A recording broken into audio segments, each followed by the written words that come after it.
Chapter 4. Thought and Purpose. Until thought is linked with purpose, there is no intelligent accomplishment. With the majority, the bark of thought is allowed to drift upon the ocean of life. Aimlessness is a vice, and such drifting must not continue for him who would steer clear of catastrophe and destruction. They who have no central purpose in their life fall an easy prey to petty worries, fears, troubles, and self-pityings, all of which are indications of weakness, which lead, just as surely as deliberately planned sins, though by a different route, to failure, unhappiness, and loss. For weakness cannot persist in a power-evolving universe.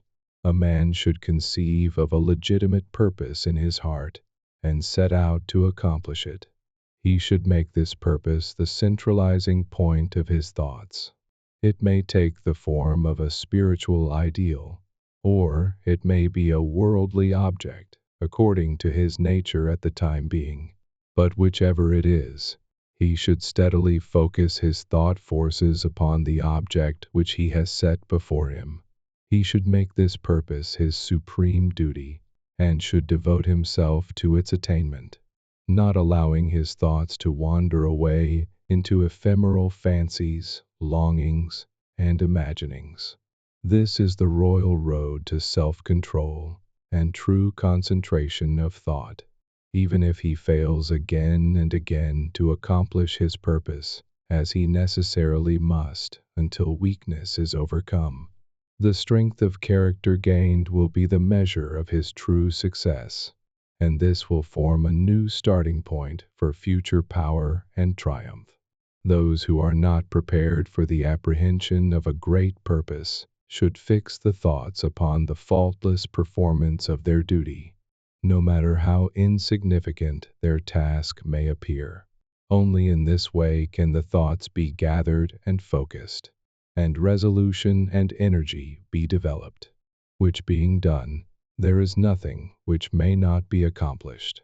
The weakest soul, knowing its own weakness, and believing this truth that strength can only be developed by effort and practice, will, thus believing, at once begin to exert itself, and, adding effort to effort, patience to patience, and strength to strength, will never cease to develop, and will at last grow divinely strong.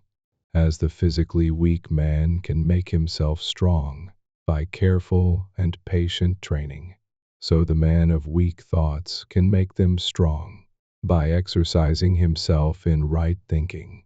To put away aimlessness and weakness, and to begin to think with purpose, is to enter the ranks of those strong ones who only recognize failure as one of the pathways to attainment, who make all conditions serve them, and who think strongly, attempt fearlessly, and accomplish masterfully.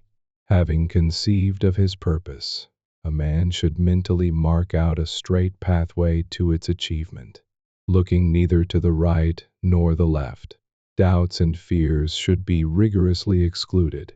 They are disintegrating elements which break up the straight line of effort, rendering it crooked, ineffectual, useless. Thoughts of doubt and fear never accomplish anything, and never can. They always lead to failure. Purpose, energy, power to do, and all strong thoughts cease when doubt and fear creep in. The will to do springs from the knowledge that we can do.